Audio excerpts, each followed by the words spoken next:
I'm here, everyone, with Nan Park. He's from USILaw. USILaw is one of the leading immigration law firms in the country. They have helped thousands and thousands of foreign nationals to come to the US, and they're working with some of the top companies in the globe. They have offices all across the world. Where did you say the other day? In Singapore, and you're Yeah, opening. India, Amazing. Canada, keep rolling, trying to cover every possible time zone. And I'm guessing you're going to be opening up new offices all over the place, and you do it with a lean and mean team. You are probably one of the most efficient and productive law firms out there in terms of case volume to team members, which is absolutely incredible. And I think you'll have some pretty amazing insights to be able to share with other firms and lawyers. But you have a long career working in immigration and global mobility. You've done some amazing things. So I'd love to be able to hear it from your perspective and share with the audience, what got you started in immigration and what has you doubling down over and over again within this industry. Yeah, thanks, Matt. Pleasure to be here. And for myself, I either is a work product or an example or a casualty of the immigration process in the U.S. Consider myself a first generation immigrant, same as the other 60 some percent people in the firm, is something that we're very proud of. Wow, that's amazing. That's cool. Yeah, and based on our background, this is kind of something that we all agreed. We do this for passion. It's not for the money. There's far better or different legal profession you can do for money and for other purposes, but we're all in this vertical because of the passion, because our experience and our experience from the past and also pain points and something that we truly honored and also continue to strive in the direction of one of the directive at the firm we always talk about is that before we send a request or before we send a advice, before we send a solution to a client, we always take a step back and think about is that if that's our own family member going through that, will we be giving that type of advice? And if we're not willing to give it to that, then we shouldn't give it to the client because most of us has gone through the exact same process or our family member has gone through the process.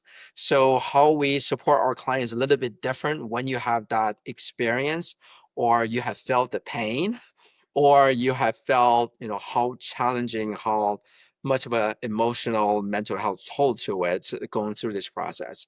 But myself, I have a little bit of weird background. I was, family as Korean. I was born in Asia, but I grew up in Switzerland and migrated to the U.S.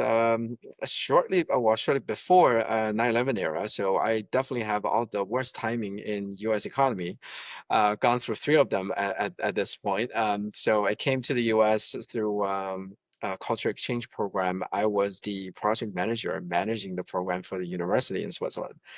And fast forward, never left. Gone through different programs and moved around a little bit, primarily on the East Coast. Unfortunately, I don't have the West Coast favorite. And then getting to corporate travel a little bit, and then into the diplomatic side of things, being it's a typical thing in DC, and then ultimately getting into immigration and through my time spent at CIBT Northern Chase.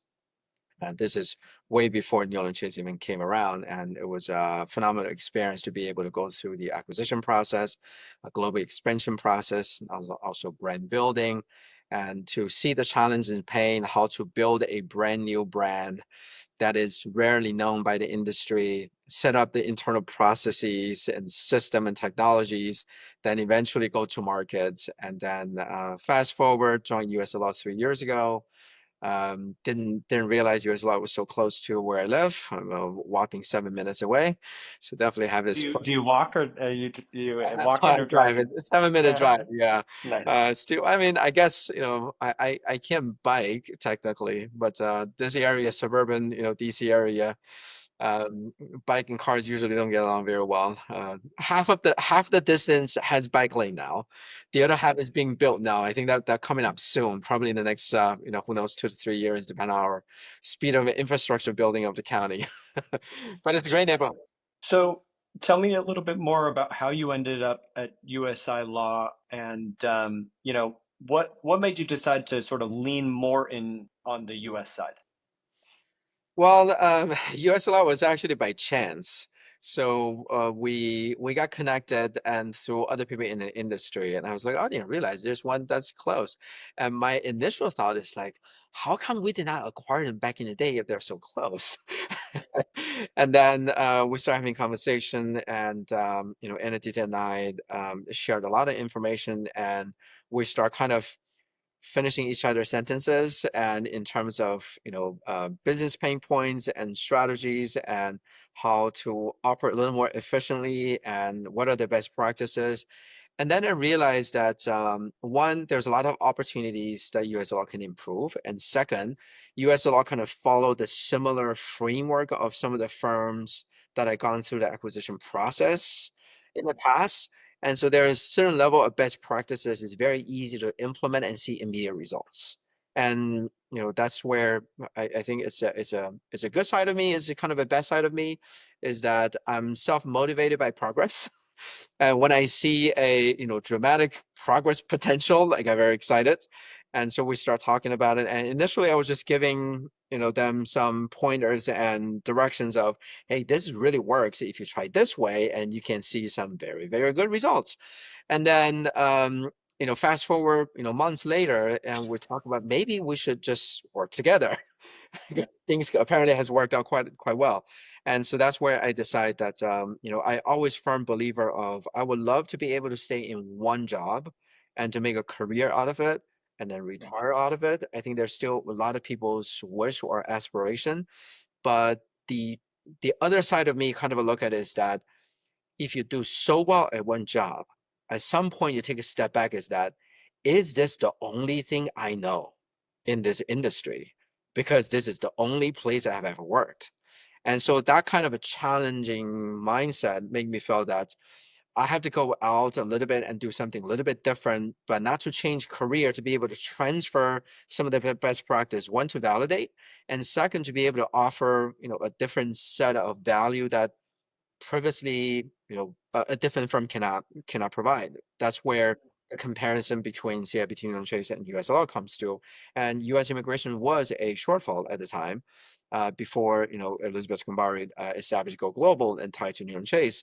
And so now it's more of a level set it, but at the time, it was completely outsourced out. So because of that, there is a gap in the service delivery that most part of the world is pretty straightforward, but US is outsourced to a few firm, which is, well know each other within industry. And US law feels that very,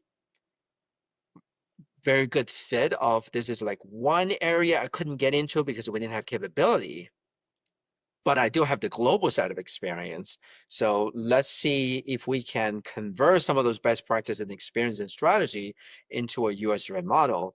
And US law at the time already started expanding into other countries. The India, capability has been there for a decade. And then Singapore was brewing at the time. And so we kind of took that as, if you already initiated, let's boost this up into a faster pace. And coming out of the pandemic, there's a lot of energy in the marketplace. There's also a lot of challenges, require quick pivot and mitigate risks. So that comes in very convenient because no one really have a clue of, if you do this, you will be very successful.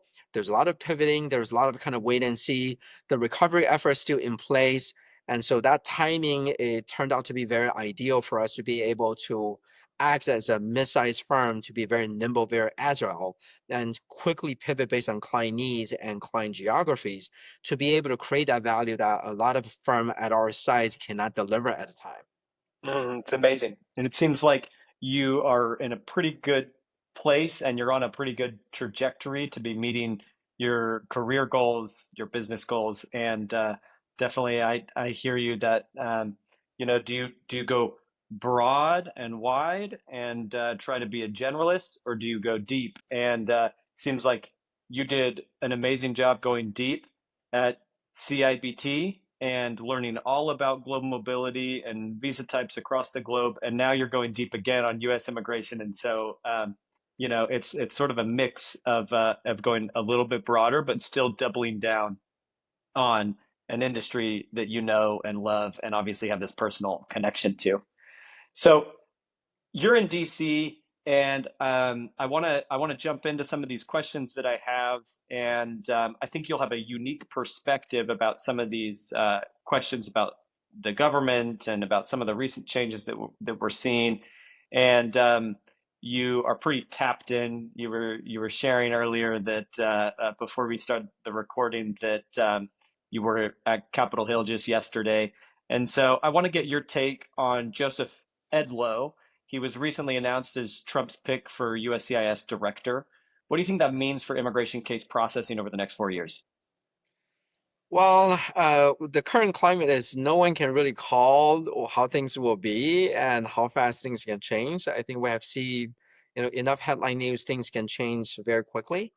The full disclosure is USILaw is honored to be a existing vendor for USCIS, and so there are things we can't talk about. There are things that we prefer to not to get too deep into, but ultimately, looking from a broader scope, there are no executive order that can trigger any specific law change at the moment. Even we have seen plenty actions, but Congress has not passed anything so far, right? And it's just something that we talked about yesterday, up on the Hill with other like-minded people, just to trying to predict that what are the priorities and what are the changes going to come first, and what are the order of changes going to come through. But ultimately, I think everyone can fully admit is the enforcement action will definitely stay and probably will get even more extensive. And the H-1B modernization, I think there's, take a step back. There's a lot of noise around the panic of Trump administration and the panic about H-1B, the panic about changes within, some of the H-1B parameters, prevailing wages and all that. For those of us in the industry, the changes kicking this year on the H-1B registration cap season, now, selection is over. Those are the changes through the H-1B modernization that's actually starting the Biden administration, right? So we're supposed to be very transparent that it's not everything that all land in current administration's, lap. And some of these changes has been on the schedule, the cap registration fee of $215 this year, right? That was decision was made, year before in December, before last year. So, those changes will continue to happen in an effort to eliminate some of the fraudulent activity and compliance issues within the H-1B framework, right? And so that's kind of one set of changes across other visa category. There are changes already being on the schedule, being on the wish list that's supposed to be implemented over time. And part of that is, site visits, codified site visits on the USCIS. And then there are administrative actions and executive orders, that's more to become, and, we'll see what comes out. But from an agency level, we do feel that there are going to be some level of delays because the recent layoff. Even DHS USCIS has very few number. It's about 50 people and change. Some of these people does impact petition processing, at least a few, based on what we know so far. Will they be more? We don't know. But before the inauguration, we have seen surges since the election in terms of petition across the family side of immigration spectrum. So that surge in petition filing or catch up, filing, it jammed the entire pipeline. So doesn't matter what enforcement action happens, we already know the backlog is going to prolong. And employment-based immigration, which is really what we focus on, is less than 18% of the overall petition filed, right? So you have the other 60, 70% trying to come in, trying to get ahead of any changes. Then you have the, less than 18%, probably 16% if you get rid of, some of the ancillary elements that we don't really see often from a corporate side of it. Now we're in the back of that. And so agency are not hiring additional staff members to process petitions. and the the visa bulletin and visa wait time schedule has been seeing some challenges, and the consular visa wait time has completely disappeared. And we joke about is like maybe that guy, was part of the Doge auction, so the website don't display, priority day and waiting period anymore. So there's a lot to be seen in that sense. But get down to the official business, there are going to be a little more policy built around it for compliance reason, for enforcement reason. There probably going to be some level of enforcement. What would that be? We will see. But this is definitely not a administration or a department going to say business as usual, or fight for the benefit of beneficiaries. I have not seen that statement for a while. So unfortunately, from a USCIS point of view, for any, even from a commercial business nowadays, a lot of people comparing private business to government functions. That's not how it works. But I think there's a lot of viewpoints looking at that. You taking over an organization historically has never been able to catch up on demands, and now you are under extensive scrutiny on compliance and enforcement. So we do not expect any major investment is going to be made to speed up the processing of petitions. The fee increase from last year across the board on USCIS fees, we have not seen actual improvement in processing speed. At least in recent weeks, we have seen tiny slight delay on premium processing as well. So none of them is pointing to the right direction that we all wanted to see or beneficial wants to see. But because there's no actual law passed by the Congress, we don't see significant impact. But with the agency memo to be circulated within different department, there have been. And right now, a lot of things are on wait and see. One last item that most people don't think about and don't talk about, at least I have not heard from the news cycle, is that we as government contractor and many contractors in the space, we all know currently you're not getting paid as a contractor. Everything is being suspended under supposed to be 60 days, and but right now is we're kind of outside of that. So looking from a USCIS vendor, maybe it's technology vendor, maybe it's service vendor, maybe whatever vendor, right? At what point are you going to say we probably want to dial down our resources because we're not getting paid based on the contractual agreement commitment? And but not just for USCIS, every department has high dependency on contractors scopes and service deliverables and resources. So from that element, if the those process continue, if the payment continue to be delayed, federal contracts still continue to be scrutinized, then it will even further restrain on how USCIS can function as an agency compared with Mhm. a few months ago. So, zooming out a little bit from the USCIS level to look at Trump administration more broadly, at Lawfully, we have a discussion board, and we're seeing lots of foreign nationals that are fearing very fearful, people entering the border, even as green card holders that are preparing packets of documents. And we're seeing in the news folks that are being detained that are on valid visas. And I know that your companies, I'm sure, are reaching out and saying, how can we best prepare our foreign national employees?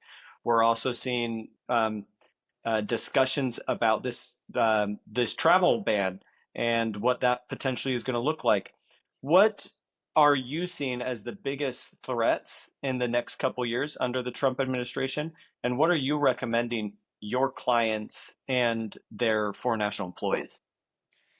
Well, one of the biggest threat and concern or you know volatility in the space around border crossing is the travel ban, right? We could see that any day. It could be today, it could be next week, right? Depending on when they finalize the final list of countries. Even that has been kind of a previously previewed, and there are some questionable ones out there. And the three buckets of different travel ban action and phases, and that is still to be seen. What are the fine prints around it? So before I get into what exactly that is, I think that is the most immediate impact to employees and employers. And even before travel comes through, you're right. We have been seeing far more people being detained or are being deported. Some of them is widely publicized on media outlets. Some of them that people really don't see and hear the scale of it and the reason behind it. The scrutinization of a border crossing definitely has been heightened more than ever. It's just it's unusual and also is strange for employers to handle. And when I say strange is in a sense of, this is my personal perspective. I had a very high expectation the employer would know exactly what to do. And this is by no means that, I just have a tougher standard on some of the employers because, I have challenged some of the employers that we work with and we interact with is that one, from border scrutiny, Canadians been doing this type of border scrutiny for a very long time now on American. So if you're a company in US and Canada, the reversal of that practice as far as advisories, employee trainings, and legal supports and escalation protocol, this is nothing new, right? We have far more American being turned around, at the Canadian border, even a land crossing border from I don't know, 2017, 2016, when Canadian immigration authorities start enforcing that because they realize there's a lot of people crossing the Canadian border and actually don't work when they're not supposed to, right? So that enforcement I action, actually, I just crossed the Canadian border last Thursday, and I have a car with Utah license plates, but I live in New York City. And he questioned me for about 15 minutes, and he did not like that I live in New York City and I have Utah license plates. He was like, "Why do you have Utah plates?" And I was like, "I'm from Utah. I have a house in Utah." And he grilled me with questions, and I was like, that is a bit intense. And I yeah. was like, he's like, "What are you doing?" I was like, "I'm skiing." And he's like, "Are you gonna meet any Canadians?" I was like, "I don't know, maybe at Opry." Yeah, I mean that's exactly what I'm trying to say is that the border enforcement has always been there and it's not new, right? And reverse that into the US, yeah, so for us is new. It's like why are we being questioned? It was not like this before.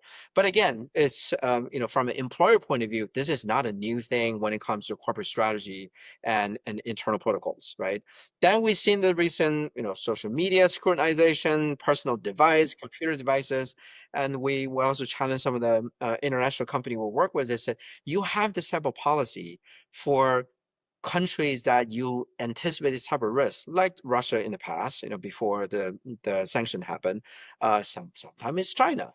Sometimes is certain East African countries that for oil and gas vertical that you have travel devices and you have guidelines on what to carry, what not to fully anticipate that your device can be looked into, right? And again, that's nothing new. It just happened that now you need to apply the same policy onto US. With the current trending, concerns, even there's no real policy, right? That's what everybody talk about. That's what people start seeing. So in that sense, I had a very high standard of expectation is that this is nothing new. It's just applied to a different country. If you were to say this is what's happening in Aruba, I think most company will be able to say, yeah, we'll just copy that and apply that, right? But somehow when it comes to the US, it's become this like, what do we do?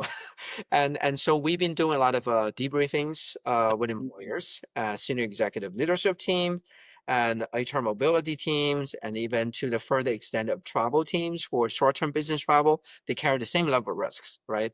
And their best practices, and there are very concerning element around how much people know their rights and how many of them don't know. Everyone talks about, hey, employee got detained and they made a phone call to the family member and the family member contacted the employer and then they contact me and I said, what is this about? They said, he didn't say. And so, it was one of those use cases. I say, if you got one phone call, you should be trained to at least know what are the critical information you have to share in that phone call, right? And so people can know what to help you. Did you get detained because you carry a banana, into the US from another country? Or did you get detained because of travel documents? Or did you get detained because you have travel history to Cuba recently or to Syria, right? And so there could be so many different things. And so we do a lot of those education element with employer to be able to say, from a risk point of view, how do you escalate? What are the protocol to escalate?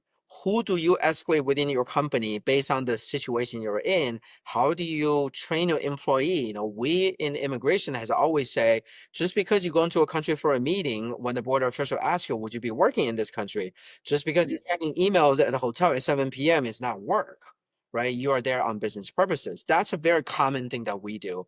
But Yeah. then outside of that realm, there's very little training. People just kind of like, oh, book your travel and then off you go. Or, oh, you coming back? There's no training. You're just coming back, right? So now that table has turned. Every time you cross the border, the compliance requirement, the border scrutiny possibility, and the best practices and protocol employee need to follow is basically across the board. Doesn't matter you're going to Angola or US or China, or this could be the UAE. That level set is very much the same versus before. US are always considered a very low risk country. You have your documents in a row, you should be good to go. So I would say that's probably the most concerning element and could be threats for a company who don't have this type of training program and policy or appropriate legal support in place. And now they are either struggling to put something together, or they haven't seen the effect on their employee yet. They might feel it's not an issue until something happen in the coming weeks and months. So I want to get into some of these questions about Caseflow efficiency. You have done an incredible job when it comes to Caseflow efficiency.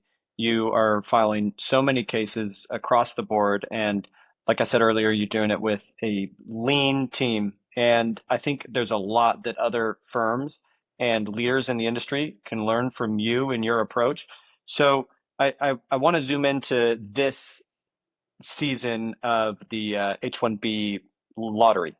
We just wrapped up cap registrations and selections, and that means there's a new wave of H-1B applications that need to be filed and backup plans for any foreign nationals that were not selected in the lottery.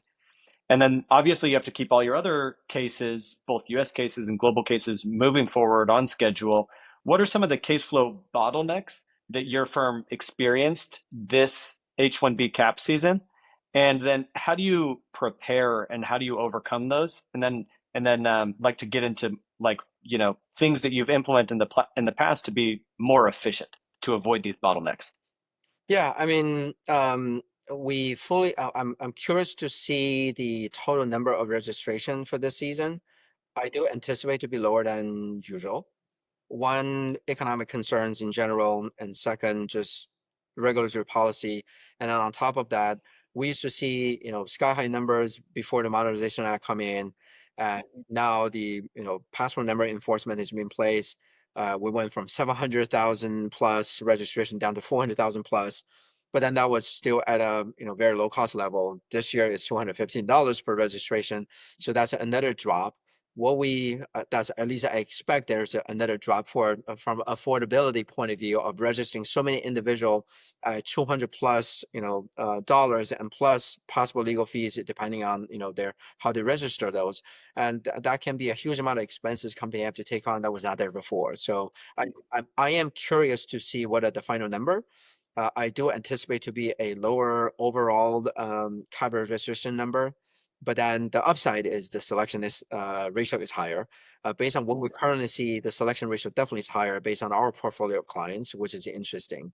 And the bottleneck of that is there are high level of anticipation of scrutinies on the petition filing this year. It doesn't matter H-1B or any other visa categories for the US, right? So part of reputation we have in the industry is our high approval rates. During the previous Trump administration, we have above 98% approval rates when many companies struggle with their approvals. Because part of what we do, there are two major components what we do that differently that is different than most of the firm. I don't want to say, all the firms out there. One is we don't place people into a team just to do work. We put them through a training program first. They have to pass the training program before we put them in a team. So anybody assigned to a particular team are somehow experienced. They could be brand new entry position. They're experienced in our processes and how to navigate internal system, and how to scrutinize petition through support letter and documentations, and they operate on our standards. So that's part one. That's the human factor of it. And the petition factor, where we achieve some of the success rate, at least what we think that how we achieve some of the success rate is that we have to go above and beyond our standard on our standards on corporate documents and personnel documents. If we don't do that, then the risk exists, and also our reputation is on the line. So oftentimes we will go far deeper than what a traditional firm will ask and check the box and say, yeah, sure, I think you have everything that they ask for. We generally go beyond that to be able to say, anticipate the USCIS officer looking at a petition, what other thoughts they could have. And this is through our engagement over the years as well. We have interaction with some of them, some of them through, different conversations, through education components, and through our experience working, for the USCIS. So we kind of get a mindset of how they could think, and that helps us to understand, anticipate questions, and to be able to answer the question from the get-go instead of trigger RV and trigger denial down the road, right? And So your clients probably love that because, if you're getting fewer RFEs, you're getting fewer rejections, then their fees are lower, and you can obviously handle a lot more cases. they love that when they look at total span, Uh-huh. and they love that when they see approval rates, and they absolutely do not love the process because they feel that we're trying to dig up all the dirty laundries about the corporate document and all that stuff. So it's two sides of the coin, and so that is the bottleneck now, is that we want to prepare all the petition anticipating certain level of scrutiny, a heightened level of scrutiny, and we are asking them to go through this exercise internally, be able to generate some of the documents traditionally have not needed. And so that take time. That also takes some friction with clients. Some of the mobility professional is not in the position to go back to their financial controller and CEO and say, I guess what, I need this information. Then, their question is, why do you need that? Wait a minute, why do you want to dig into that stuff? Right. And so it take longer time to process, then it take additional effort for us to organize, to bake that into all the document we prepare on our side, right? So it's more effort on the client side, more effort on our side, but let's just say the fees are not changing on some of these engagements. So the margins are thinner because we're spending more time. But like I said, at the end, we could have chased the money by, charging ridiculous amount of money for our fee, which is our fee so far last year, if I throw a random number, is less than 3%. And so not only high approval, also very low RFE. But the trade-off is we're not as profitable as some of the other firms because we look at this as passion and reputation. That if we're going to take somebody's case, we're going to do it right. Money comes in afterwards. We're not going to lose money by providing free services, unfortunately. But if we're going to take it and we give client commitment, and let's just say you have a client come to you for a, doesn't matter 98% or 91%, there are certain level of expectation that when they look at that number and they want to be in that 90 some percent, they do not want to be on the short end of that, right? And it's our responsibility and also obligation to make sure we do put them in that bucket, the successful bucket. And so that's the probably the biggest bottleneck for the H season, is that even at registration we ask far more documents. So we're not registering somebody that we're going to see challenges on supporting document later on. And client usually come to us and say, wait, you don't need all that to register. I was like, yeah, you don't need that. But registration is the first step of many other steps later on. We don't want surprise on our side. We don't want you to have surprise later on and say, wait a minute, this person don't really have that kind of degree that we think that they can generate. And so the bottleneck starts at registration phase. So we start our registration process much earlier than most firm does, working with clients to screen their candidates and beneficiaries to be able to at least clear as many as we can to be able to operate more effectively now the selection is over. So that bottleneck, I'm kind of glad is over. And now hopefully most of the percentage that we handle will go through a little bit easier experience now because the higher screening that we have done in the past before registration. And also hopefully some of the scrutiny from the administration and from the agency side do not get to a level that is unsustainable for us. But then looking from a broader picture, if we have so much difficulty based on the practice we put in place, I think other practice will have greater difficulty if they don't do what we do. So it, you're trying to be proactive, so you don't have to be reactive and deal with these bottlenecks Absolutely. that you can, potentially anticipate. What about bottlenecks that you just can't even anticipate? We have seen things like when the Trump administration made some last minute changes to USCIS forms, and it was overnight. And I know Ayla sued over that, and they won. So I'm sure we're going to see other things like that, though. How does your firm handle a disruption like that? And what does your workflow actually look like when something like that comes out of nowhere?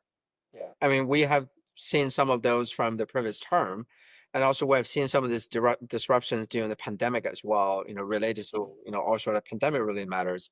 So for us, it's there's only so much you can do that you can foresee it, then there's always going to be a reactive approach side of it. And I want to believe this is where we excel is because our size. We're at the perfect size to be able to execute quickly on changes that's just fast enough to not become a burden for the team and for our global operations. And that's why kind of a one thing that I really like here is that we're nimble, we're agile, we can implement changes really quickly. Our people has been trained properly to handle changes, or at least effectively handle changes to a certain level. And that allow us to kind of have a no fear tactic in there going in is that, yeah, things are not going to be easy. There's going to be a lot of last minute stuff. But, when it happened, one, we have done it.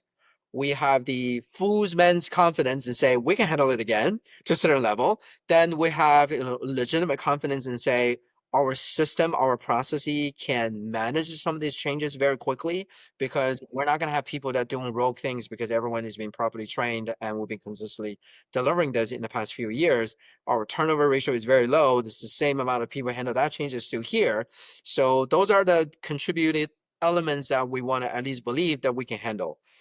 Form changes, of course, is nothing new. That has happened last year as well. It's not as overnight, but when those changes happen, generally, we pull the team through into small groups.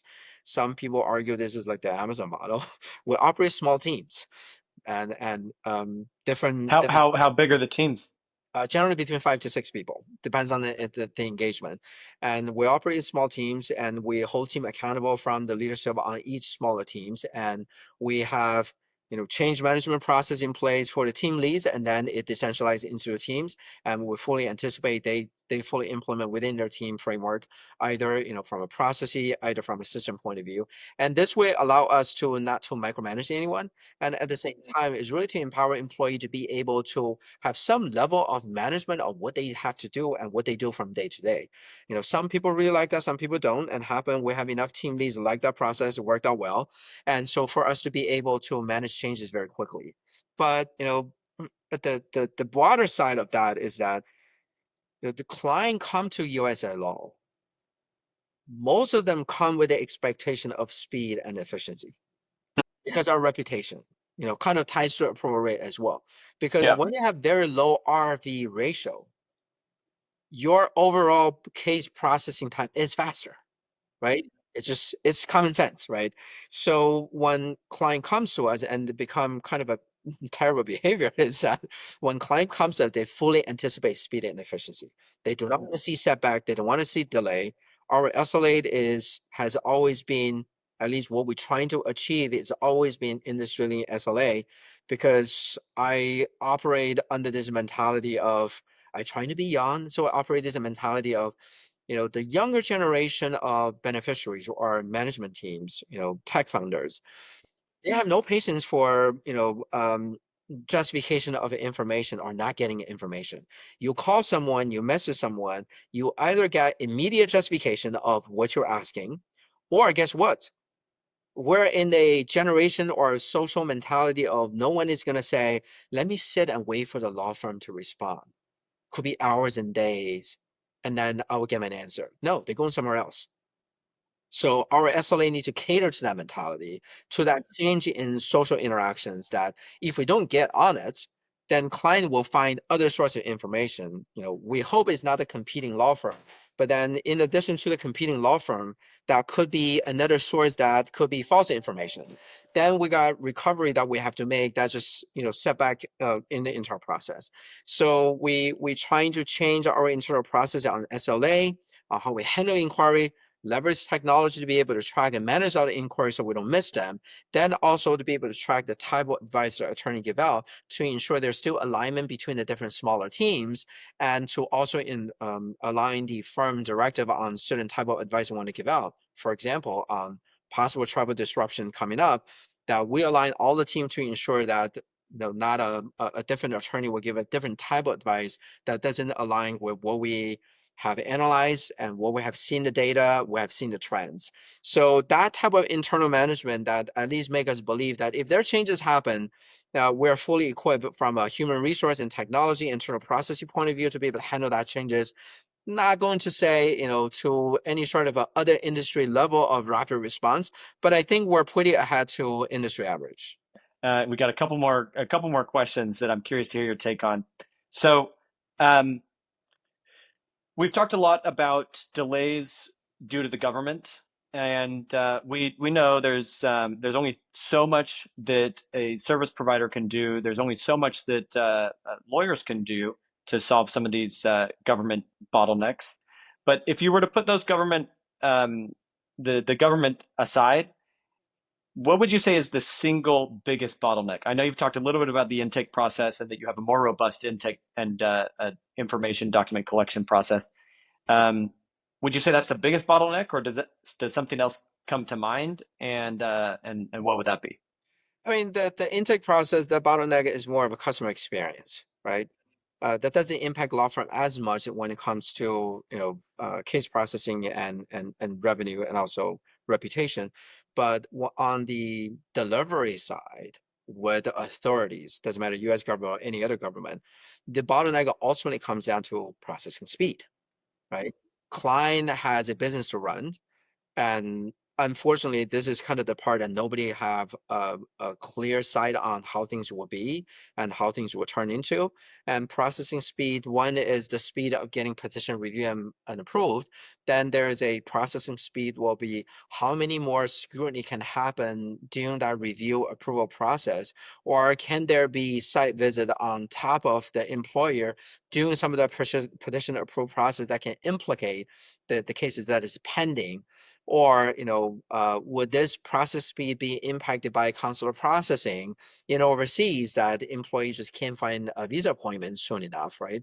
We have seen the backlash of that during the pandemic, that in country that you can't find an appointment for months and years, right? And now I'm personally involved in at least two organizations advocating on additional funding within State Department, and ultimately improved consular staffing to improve visa processing time. There were a few congressional bill that's been presented that is a feed on the process to accelerate U.S. visa appointment in overseas at embassy posts, and that's didn't gone far, but could resurface now through the budget reconciliation process. So that there's a lot of that of uncertainty unknown. Of course, the DOGE action that involved 10% reduction on embassy staff, that is not, let's kind of work backwards on that, right? So there's a lot of challenges of the unknown on the regulatory front, on the government agency performance front, that is still to be seen. And then you come down to the technology piece, which is where you guys come in, is that as much of the human aspect and the funding aspect of it, the foreign consulate wait time table timeline has been taken offline. It's not there anymore. At least, at least a couple of weeks ago when we look at it, it's not there anymore. So now people don't even have a clue how long they have to wait and what is the status about their cases and when they can get processed through. Of course, the visa bulletin is really helpful for the petitions that we filed here, right? And so there's a lot of that, is that what if there's more information taken offline or not readily available? What are the technology and sources can help us to improve that? Even the unknown remain, constant, right? But then we're ultimately looking at, maybe I'm arriving to the point that I'm trying to make, is that there is a customer experience, then there's a law firm experience engaging with the authority. We care about the customer experience. Oftentimes, we sacrifice our experience as part of the job. It comes with the responsibility, it comes with professions.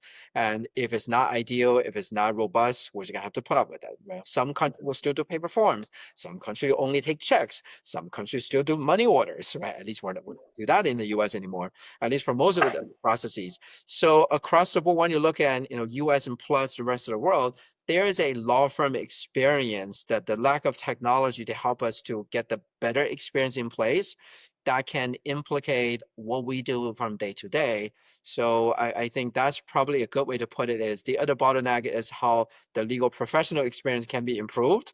And Mhm. that's causing, either is operational costs or impacting overall processing. Some of the law firm probably backed up themselves within the firm itself has a backlog, right? Because of lack of efficiency and leveraging technology. That's you know, it's uh it's so true. If you take all of the internal, I mean, that's really what it means to be professional services, is that you have to be willing to deal with all of these unique workflows. And if you think about your practice, it is across all these geographies. And then you have all of these case types and then the sub case types. And every single one is different and nuanced and has a different process. Yeah, you got to be really adaptive, and each team has to have all these different workflows. And so if you're talking about the single biggest bottleneck out after the government, it's how do you intervene at every one of those workflows and improve it, whether that's through technology, through internal process, or through teams and individual team members getting better and faster. And I guess that's what we're all trying to figure out. And lawfully, we're obviously hyper focused on the priority date piece and the USCIS, DOL, NVC tracking piece, and then there are other software services that are focused in other areas. But uh, yeah, it super interesting. So um, moving from bottlenecks to caseflow efficiency, every firm has a meeting to launch a new program or initiative to increase caseflow efficiency. But you and I both know that many of these ideas never get off the ground. Sometimes it's due to the change being too expensive to implement or the process too manual to scale, or sometimes it just doesn't deliver the expected value. I'm curious about one efficiency initiative that you've implemented that's really stuck and made a big difference for caseflow management. I mean, that will be how we leverage existing technology, the mainstream technology we already use, and to be able to build integration around that instead of come up something that is more proprietary and that's much more customized.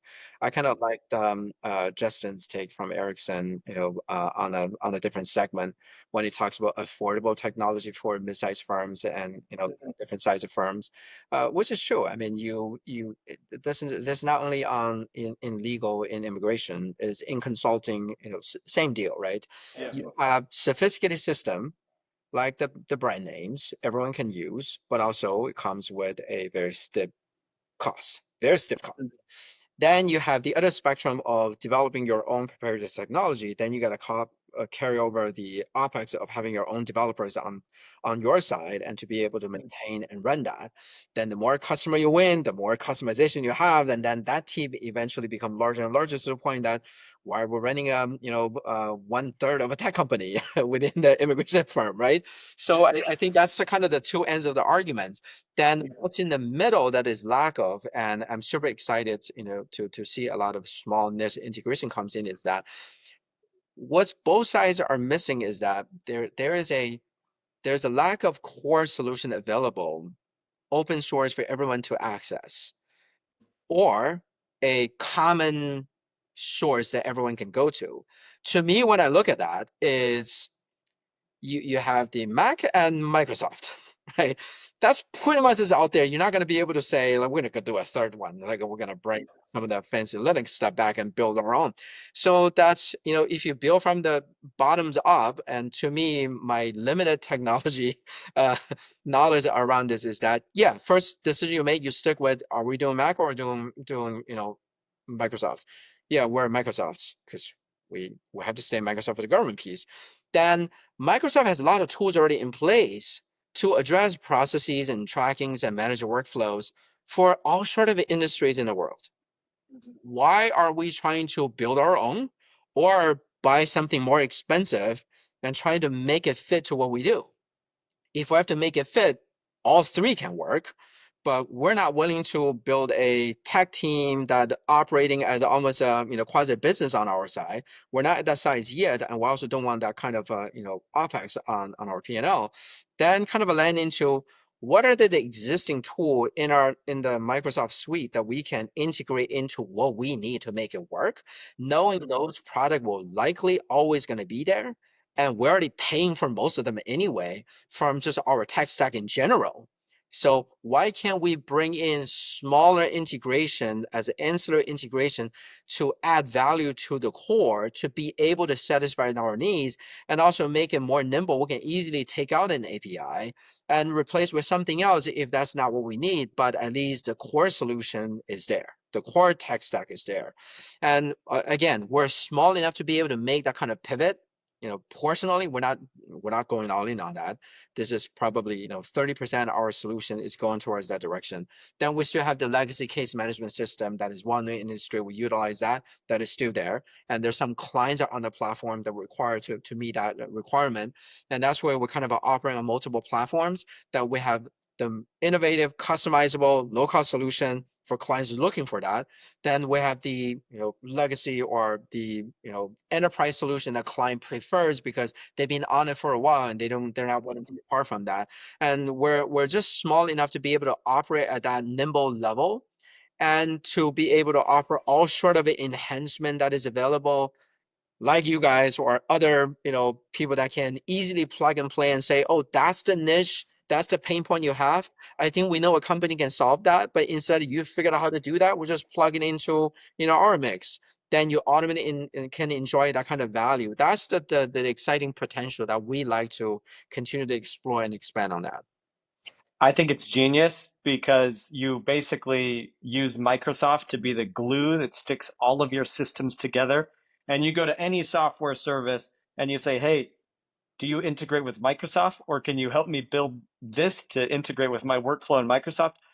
Who's going to say no? Like, I haven't heard of Microsoft, or Microsoft isn't workable. It's like, no, whatever you're building, you got to be able to figure out how to make sure that it works with Microsoft. And it's similar with the other big tech companies. If people are in a Google environment, you got to figure out how to build in that. And we definitely leaned into that. One of the first things that we did when we launched Lawfully Pro is we built a plugin for Gmail and Outlook. And I think it's pretty smart, and it shows to the scrappiness and the efficiency of your team that you're willing to figure out how to use existing tools and what is at your disposal, and you're able to plug it all together and be really efficient and lean with the work that you do without having to bring on an entire tech team that many law firms at your size have had to do, whether that's building out a Salesforce solution or working with other ERPs, or just building something from the ground up. Um, it's and maybe that's a direction you have to go eventually. But the more that you can plug all the existing systems together to work for all of these unique workflows, it's pretty powerful. And We're very I think excited. yeah. And from our previous conversation, I know that you get in the weeds and you figure these things out, and you work closely with the team to be able to make sure that it's working efficiently for all of your different use cases. It's like a car mechanic approach. It's like, Nice. don't know what was worked on, but I'm driving it. How much? I need to at least. I'm not saying that I got my hands on dirty. I need to, do oil change and, screw the nut into it. But I need to be at least understand what they're doing, how they're doing. Then I have level of confidence. Say, yes, it's I have vetted and I know enough to know that this is workable for us, and that's what makes things exciting, because then we start looking at some of this stuff, and then I remember one of the team members was like, what do you mean you can automate some of this stuff in Teams? I was like, yeah, in Teams. They're like, Teams? I said, yeah, that's the beauty of using this is that the automation is built in Teams. It's not just another program and then through the emails and stuff. everything can work through Teams and for the client as well. And so those are things that I'm very excited to see with now the entire AI momentum. And Microsoft is not definitely in the frontier of that. I have to be honest. I feel that there are many other companies out there doing far better work, but at least it's stable Hey, enough. but they are watching, and they're and Absolutely. they're making investments across all these different AI companies. Yeah, so I'm curious to see that, where is that leap forward really going to transform within the current Microsoft suite that most of us using today, and Yep. to really take us to the next level. But, it's sophisticated enough, I would say, for a tech company that does case management system is absolutely a interesting crossroad that the value proposition is less and less when you have so many, Microsoft suite or, Mac level suite of products available can be repurposed for something like this. And of course, with the AI drive, everyone trying to figure out where is the next value proposition because the Mhm. legacy value is kind of diminishing through what is available in the marketplace. And so it's prone to see consolidation and the actual next leap forward. That's usually what we see in the automotive industry, right? When it's saturated enough, when new technology or new trend being injected into the legacy process, then you start seeing front runners start to surface. So I'm really excited and patiently waiting for that front runner to show up to really take us to the next level. So one final question related to that. If you could design an immigration case management system from scratch with no rules, no legacy systems, what's the first feature you'd build? The first feature I will build is to figure out some level of either artificial intelligence, either machine learning, in back office process to be able to say, doesn't matter what HR system you're on, it's a simple process, simple in steps that easily integrate from a client into a law firm. Yeah. Instead of we can only do Workday, can't do ServiceNow. That's kind of the challenge of what we're running through, and it's all in the back office data linkage, right?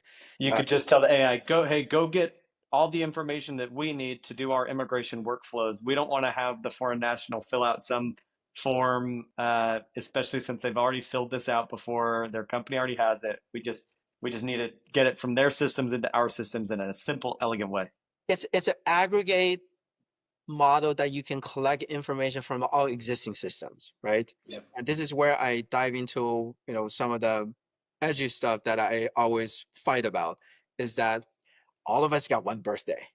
You should never enter birthdays because I have entered enough birthday on the airline loyalty program, hotel, car, HR, payroll, and tax forms.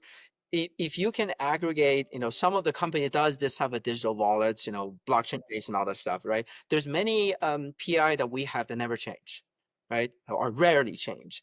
And if there is a way to have a back office program to seamlessly dial into all of that, you can say, sure, how is my Marriott Bonvoy membership has to do with immigration process, right? You can't make that linkage directly, but your company has that information on the corporate travel program.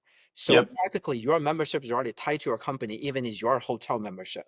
So with that said, in a way, the company can aggregate this data to cross-reference to make sure everything's current and update cross the line before it passes to a vendor. It doesn't have to be immigration vendor that is already validated. I should not get different birthdays for the same person from different sources, right? And It's almost hey, like expanding the Google sign-on. So the Google sign-on is, your online wallet or something that can plug into all the different systems. I know this is something that other firms have thought about because it is a big, big pain point, especially for the corporate immigration firms that are working with big companies. yep, yep. So that's my wish list. Nice. So this was such a great conversation. I'm so glad we got a chance to do it, and I hope we get to meet up in person sometime soon. And I'm hoping to get back to DC. Tell the audience where they can reach you. www.uslaw.com and or email us at info@uslaw.com. Well, thanks again, Nan, and looking forward to the next time we get to do this or see each other again. Awesome. Thank you for your time.